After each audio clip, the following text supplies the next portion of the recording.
నా ప్రియమైన పిల్లలారా, నేను మీ తండ్రిని. నేను మీతో మాట్లాడాలి.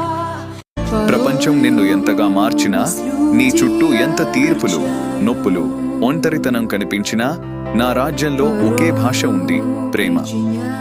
నిన్ను ప్రేమించని వారితో కూడా ప్రేమగా ఉండడం బలహీనత కాదు, అది దైవత్వం.